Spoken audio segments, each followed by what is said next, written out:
Good afternoon. I'll call this meeting of the Ways and Means Committee to order for Tuesday, May 5th. Welcome, everyone.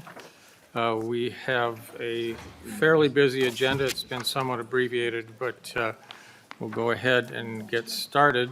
Representative Agbaje, have you had a chance to read the minutes? Yes, and so moved, Mr. Chair.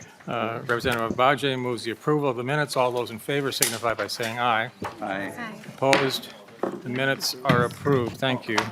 The first bill up today is for a note, we are not adopting a new budget resolution today.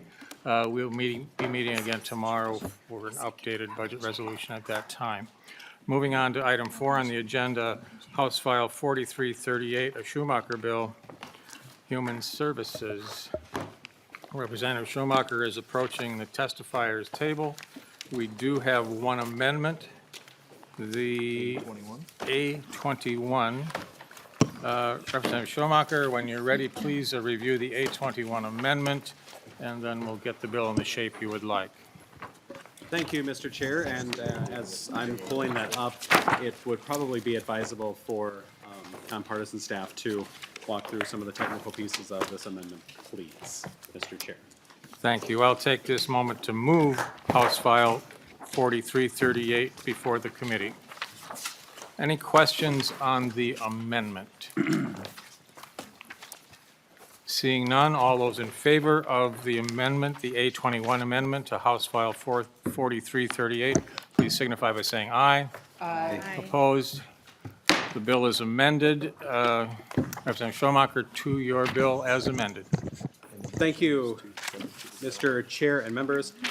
This is the finance bill for the Human Service Committee. Representative Schomacker, would you care to move your own bill, or do you want me to move it for you? Makes zero difference to me, Mr. Chair, but I will move it. I would like to move House File 4338 as amended be referred to the General Register. Thank you. Thank you. And as we go forward, as I was saying, this is a little bit different, especially for a major budget committee. We didn't go and try and do a supplemental budget this year. The task that you gave us all last year, we're still reeling from. And so this year we decided to focus entirely on the program integrity pieces that we could agree to on a bipartisan basis to get this moved out. And so that's the bill you have in front of you. So we didn't work on any different program or funding pieces outside of the program integrity pieces to try and address many of the issues that many of us have been talking about for a few years, and many more we'll be talking even more about in the next year. And so with that, I would again turn it over to nonpartisan for the technical walkthrough. Thank you, Representative Schomacker. If the nonpartisan staff is ready,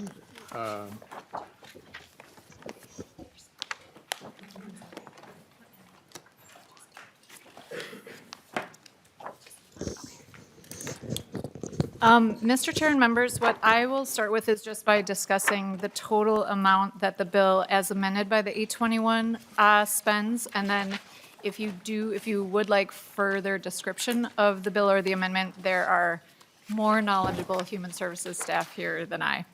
So you have a spreadsheet in your packets, and this is inclusive of the A21 amendment. And the overall impact to the general fund, the bill spends an additional $17 million in the 26-27 biennium. And in the 2028-2029 biennium, it generates savings of just under $160 million. thank you, Ms. Adrians. Any questions from members to the spreadsheet or other questions regarding the fiscal impact of House File 4338? Seeing none, I would turn to Representative Norris for any comments he might have on this bill. Thank you, Mr. Chair and members. First of all, I would like to thank my co-chair for, putting this bill together. It's been an amazing journey to work with you, Mr. Chair, and to the members of the Human Services, to the non-partisan staff, to the partisan staff who've helped us get to where we are today. Members, this bill is about restoring the trust. It's about restoring the trust for taxpayers who expect public programs to go to the services it's intended for, not from. It's about restoring trust for families and individuals on these services for every single day. We all agree fraud in public programs must be stopped, but how we do it really matters. This bill balances a lot of things. It does a lot of good things to prevent fraud at the front end, stops the bad actors before they get into the system. It strengthens provider enrollment. It addresses risk-based screening. It allows for more robust verification of ownership, licensing, business registration, exclusion, and financial capacity. It gives the state a better authority to conduct site visits, require background studies, impose sanctions, stop payment when there's a credible evidence of fraud. This bill gives DHS clear authority to use enhanced prepayment review and also addresses the gaps that exist in the system. This bill, Mr. Chair and members, provides something else. It's also continuity of care. When there's a problem, when we see challenges, when services are disrupted for those who need the most, we must make sure that there's no interruption for that service because it's equally as important, because victims are also the individuals receiving those services. The question is whether we're going to put the actions into clear, accountable, transparent way, and this bill does that. This bill says, yes, it says fraud prevention must be stronger. It says provider enrollments must be tighter. It says claims review must be smarter. It says managed care and fee-for-service oversight must be more transparent. It says DHS must be able to recover improper payments. It says when enforcement disrupts care, the state has responsibility to make sure people are not abandoned. Mr. Chair and members, this is a strong bill that addresses at the front end to stop fraud, in the middle process to make sure that there's a clear language for the department and the lead agencies and the counties, and also the tribal government to take action. At the back end, the enforcement that is required for any bad actors is in this bill. We have prepayment review. We have eligibility process that we are making it clear before someone is enrolled as a provider, you're screened. There's a process if you're not able to continue with that service that you should never get the license. But at the same time, Mr. Chair, we're also doing the electronic visit verification to make sure that individuals get the care. And it shows those individuals who are providing the care they are, who they are, and where those services are provided. This is more of a complete picture of what needs to be happening, including addressing the gaps that were addressed by the federal government when it comes to the issues that were raised, so that we are able to limit payments where it's needed, to make sure there are clear guidance when it comes to program integrity. Mr. Chair, I'll appreciate if the committee will support this bill so that we can be able to do the work that the people of Minnesota send us to do. Thank you, Representative Norris. Any member questions to the bill as amended? Closing comments, Representative Schomacker. Thank you, Mr. Chair and members. This is a continual work in progress as we try and get this done. We're thankful that the committee was able to hear it today, and it has been a unique pleasure to be able to work with Chair Norris on the very challenging tasks that you gave us over the last 2 years, and to be able to accomplish this and actually see things move forward this year is a testament to his good nature as well in all of this, and trying to focus on the things we can agree on and actually get things done. And so I greatly appreciate that and ask for your support. With that, I will renew the motion that House File 3338 as amended. I'm sorry, let me try that again. I will renew the motion that House File 4338 be as amended be referred to the General Register. All those in favor signify by saying aye. Aye. Opposed? You're on your way. Thank you. I do not see Representative Norris. We're going to move ahead to House File 4017. Representative Johnson, if you would approach the testifier's table.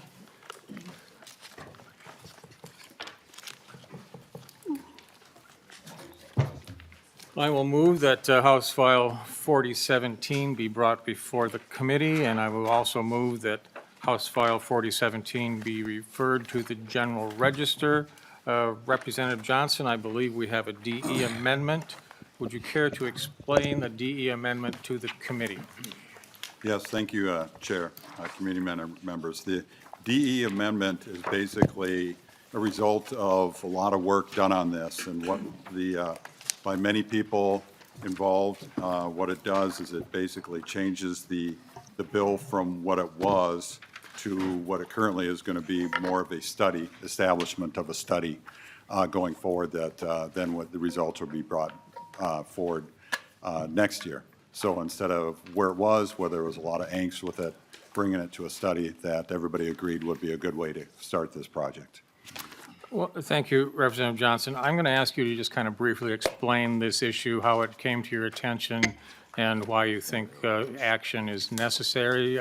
Not every detail, but a brief explanation, please. Thank you, Mr. Chair. I'm sure everybody will appreciate the fact that we decided not to put up big bulletin boards here and show all the pictures that result of this.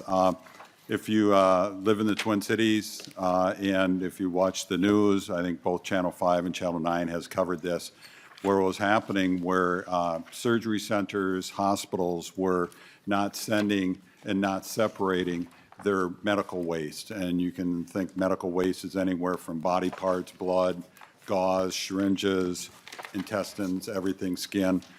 Basically, that's supposed to be put in a separate container and then sent it off to be disposed of. What was happening is during the cleanup process, they were just being thrown in the general trash. And so this has been going back for a few years now. This has been dealt with. This is a law, actually, that you had to do this separation back to 1989. What's happening is recently it's gotten to the point where it's not being followed. In fact, on a almost, the chair probably knows how many times, because I send him a text every time of pictures of what shows up at our local recycle and energy center. And again, this is where everybody in Washington and Ramsey County sends their trash. But however, this is a statewide issue.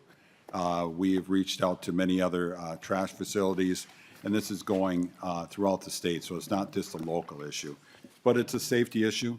It's a, what's happening, it's a safety issue, it's a money issue. You have workers, union members that are seeing this opening up a bag, and you don't know if you're supposed to call 911 because something, they just discovered a crime going on or what. But it's basically, people have walked off the job. It's, a, you know, if you're grabbing stuff and there's needles and everything. So it's a safety issue, not to mention the county has to shut down the facility, or that facility has to shut down, basically because you have to bring in the cleanup crew, then you have to go into investigation who did it. But if you've ever been to the facility and you've never been there, I do invite, I know they would invite you in to see the work that's being done as we try to divert 75% of waste from landfills. And if you go there, you're kind of see that the way the traffic comes in, you can't shut down. The facility does not shut down because it just backs up, and backs up if you consider how much trash is out there. So when this happens, they have to shut down. They have to bring in a crew. They have to bag it up. They then charge the county for it, doing that, and then they have to start the investigation process. So it's something that needs to be addressed. Attempts have been done many times with the different hospitals and locations, and they don't do it for a little while, and then they do it again. So what we're doing is originally try to put some more teeth in the bill. There already was a law, but in order to move this forward so we can start maybe getting to that goal, was start the study of why it's happening, how much is happening, who they need to educate and stuff like that, and that's kind of where we've got to this point. Excellent. Well, thank you, Representative Johnson, for bringing this issue forward, and thank you for working with the various stakeholders to get to a bill that we can pass now.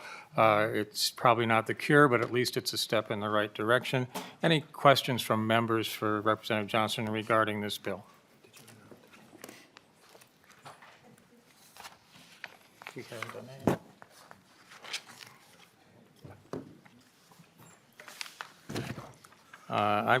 No, we didn't. Okay, we need to adopt the DE. I missed that step. So at this point, I will move the adoption of the DE1 amendment. All those in favor signify by saying aye. Aye. Opposed? The DE1 is adopted to House File 4017. One more chance for member discussion. Seeing none, I will renew the motion that House File 4017, as amended, be referred to the General Register. All those in favor signify by saying aye. Aye. Opposed by the same sign. You're on your way, Representative Johnson. Thank you. Thank you. I'd just like to thank Representative Heinzman, Representative Lilly for being co-authors on this, and everybody that worked with us to get the bill to this point that we can start moving and helping out. Thank you. Thank you. We'll now backtrack to the Norris bill, House File 2354.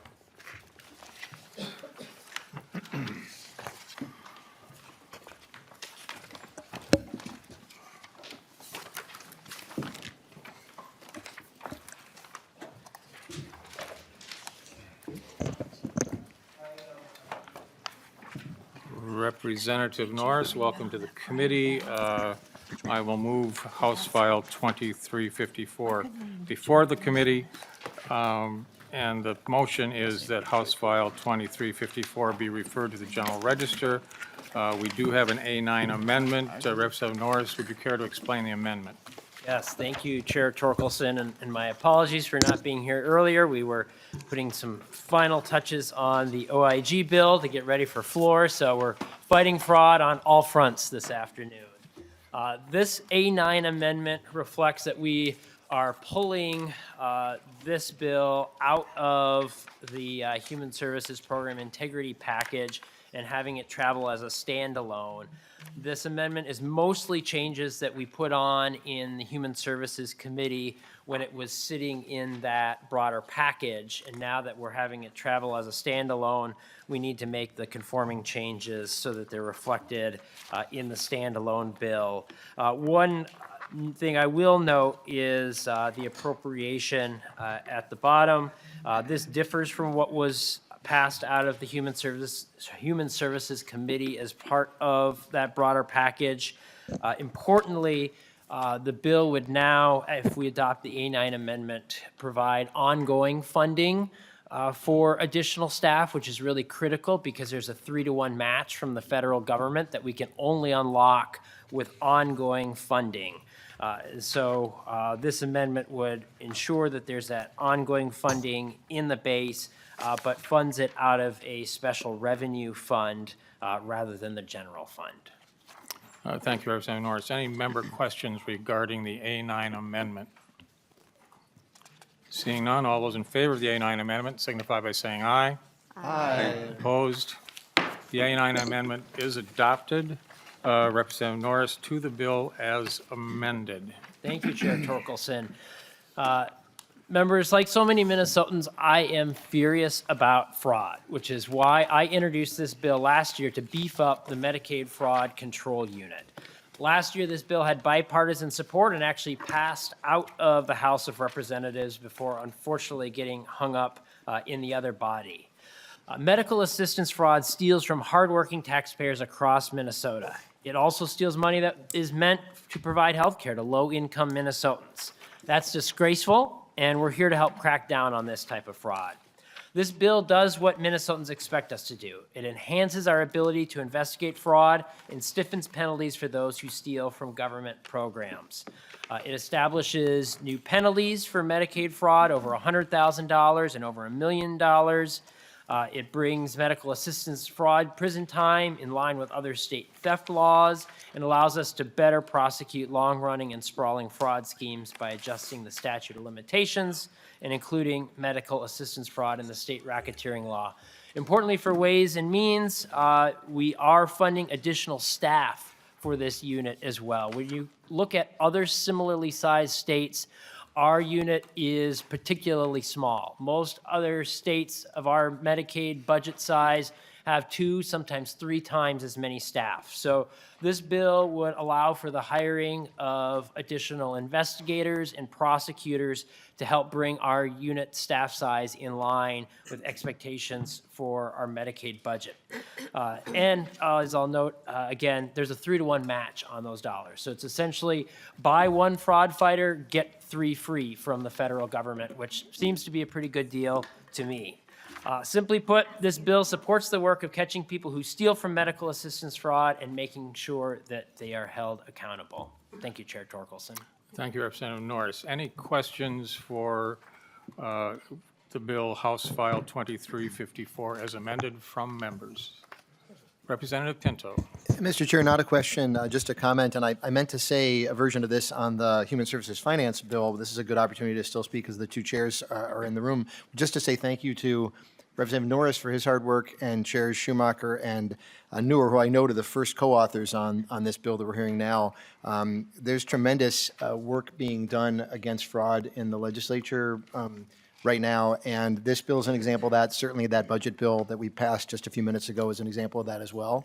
And I'm really grateful to many members who are working on that. I'll note Chair Cleavorn and Chair Nash have a number of bills moving, and many other members as well. This may be on my mind a little bit. There'll be a Fraud Prevention Committee meeting later this afternoon. And just noting that that the bills that this committee is moving through and others as well, I'm grateful for that work. And so thank you, Representative Norris. It's your bill that's up right now when I'm making this comment. Thank you, Mr. Chair. Representative Koznick.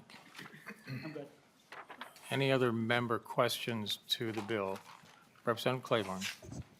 Thank you, and Representative Norris, I'd like to say thank you very much for carrying this. This is a very important provision that Chair Nash and I agreed to last year, and unfortunately, the other body was not helpful in that quest of ours. So thank you for making sure that this gets done. It's really, really important, and I appreciate your sticking to it and making it happen and finding a way. Thank you. Any other member questions or comments to the bill as amended? Seeing none, closing remarks, Representative Norris. Thank you, Chair Torkelson. I think everybody agrees that fraud is something we should be taking seriously. This is a proven way that we can do that. It has bipartisan support, and I hope as a result, we can continue that progress and get it to the floor. Thank you. I will renew my motion that House File 2354, as amended, be referred to the General Register. All those in favor signify by saying aye. Aye. Opposed? The bill is on its way. Representative Norris, thank you. Yep.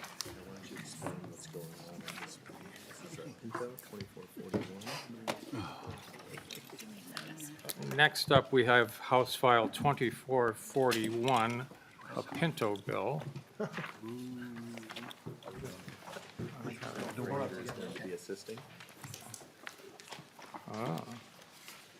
Gotta get the right bill.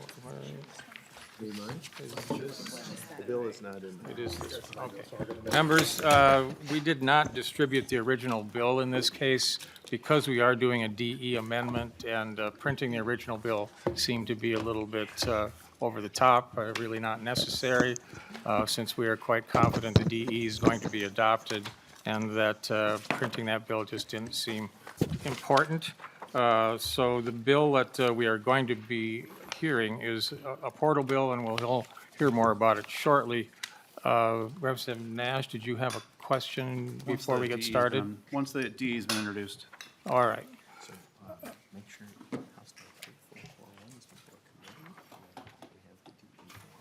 I would like to bring House File 2441 before the Ways and Means Committee. We do have a DE amendment. Representative Pinto, would you care to explain the amendment? Mr. Chair, you know what I may do is I'll explain the bill being in our possession, which is just that it came out of the Jobs Committee last year. Was a bill that we that contained some provisions that it turns out that bill is not needed for those provisions. They moved in a different form, and so the bill turned out to be available for the DE4 amendment. I'll ask Chair Frazier to describe that amendment since it's in, Mr. Chair. Co-Chair Frazier. Thank you, Mr. Chair. I'll explain what this bill does, and then we can have a bit of discussion about the amendment, and then take the relevant vote. So with this D amendment put on, this is a bill that will focus on bringing greater efficiency, accountability, transparency, and integrity to how we oversee projects funded with Minnesota taxpayer dollars. Under current Minnesota law, contractors and subcontractors on projects funded in whole or in part by the state of Minnesota are already required to submit certified payroll reports. Those reports are then collected and maintained by project owners, which includes state agencies, local governments, school districts, and other organizations receiving state funds through bonding projects, economic development grants, and infrastructure investments such as lead service line replacement projects across our state. This bill does not create any new reporting mandate. It does not expand prevailing wage law. It does not require contractors to submit new information beyond what is already required today.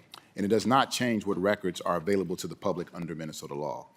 What this bill does is modernize the process.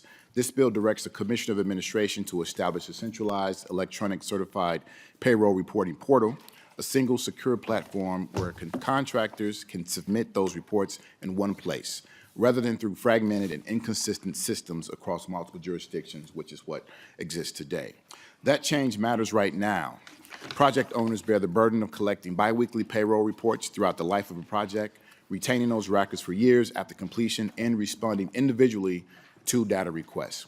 This portal relieves that administrative burden, creates consistency across agencies, and makes compliance more efficient for everyone involved. It also strengthens oversight. Certified payroll reporting is one of the most effective tools we have to protect public dollars by preventing wage theft, worker misclassification, tax fraud, and insurance fraud on publicly funded projects. In addition, this bill gives local governments the option to opt into the portal for non-state funded projects. That means cities with prevailing wage ordinance or labor standard policies like Ridgefield, Bloomington, Brooklyn Park, and Grand Rapids can also benefit from these efficiencies if they choose to do so. Minnesota would not be alone in taking this step. State of Illinois, New Jersey, and most recently New York have already implemented similar systems, and this proposal allows us to build on lessons learned from those states while tailoring the system to Minnesota's existing laws and data practices. Members, this is a practical modernization measure rooted in good government. I respectfully ask for your support. And lastly, I'd like to thank all of the stakeholders that have been working diligently to bring this legislation to where we are today for this discussion. Thank you, Mr. Chair. Thank you, Co-Chair Frazier. I think it's important that I note that there is still some proofing going on in this bill. It is not quite fully agreed to by all interested parties. We believe the language as it's presented to you today is going to fill the bill, but we're not absolutely sure at this point. But there's been an agreement with leadership that we will move it out of committee today with the possibility that should there be a need for further editing, that we will find a path to committee to get it amended as necessary. With that, I will go to member questions. I have Representative Nash. Thank you, Mr. Chair. I was going to echo what you just said. I have been working on this issue for quite some time with ABC and AGC, and I think, Chair Frazier, you know that.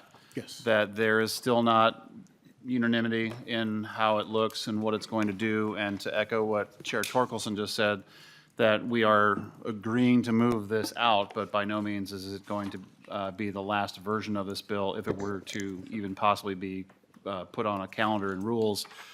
Having spoken to ABC not long ago, like within the last hour, there is still not agreement. I know that conversations have been had, but that we're not there. And I just would love to hear an acknowledgement from Chair Frazier on that, because it is a very impactful and potentially aggressive thing for contractors if this is not fixed in the manner that it needs to be to get their support from ABC and AGC. So. Thank you, Representative Nash. Co-Chair Frazier, any comments regarding Thank that? you, Mr. Chair. And Representative Nash, thank you for all the work that you've done on this. I should have mentioned that early on. But you are one of the stakeholders. But I appreciate you notifying, acknowledging that piece. And yes, that is correct. We are like 98% of the way there. There's more conversations to be had, but we feel like we're very close, and we will be there very soon. Thank you, Co-Chair Frazier. Follow-up, Representative Nash? Yeah, thank you, Mr. Chair. And sometimes the last 2% is the percent that matters the most. So I want to make sure that this is 100% right, and I'll be continuing to work with the contractors to make sure that this is something that they support. And if they don't, we will make sure that we talk about that fully. Yep. Thank you. Any other member questions regarding House File 2441 as amended? Seeing none, I'll renew the motion that House File 2441 as amended be referred to the General Register. All those in Mr. favor? Mr. Chair, need to did we adopt the vote? amendment. Did we What? adopt the We didn't amendment? adopt the amendment yet. Oh, boy. We're so close. Sorry about that. It's that last 2%, Mr. Chair. Will you please rewind the tape? Thank you. Okay, we need to adopt the DE amendment, DE4 amendment to House File 2441. All those in favor of the DE4 signify by saying aye. Aye. Opposed? Thank you. The bill is amended with the DE4. Any final comments before I mess it up again? Yes, Mr. Chair, final comments into what was referenced by Representative Chair Nash there. I have also been in contact with the stakeholders, and I have given my word that this isn't going to move forward and be passed into law until we have agreement from all the stakeholders involved. It's a good bill, though. It is about good governance. It is about modernizing our system and protecting from many of the fraudulent things that we've been having conversations about most recently. Thank you, Co-Chair. Representative Pinto, any final comments? Honored to have House File 2441 serve as the vehicle for this, Mr. Chair. Thank you. I will renew my motion that House File 2441, as amended, be referred to the General Register. All those in favor signify by saying aye. Aye. Opposed? You're on your way. I will, again, you can stay right there, Co-Chair Frazier, and give us the update on our next meeting. We will, thank you, Mr. Chair. We are scheduled for tomorrow. Look for the posting. We will have a few bills up, and we're looking forward to more conversations. Thank you, Representative. This meeting is adjourned.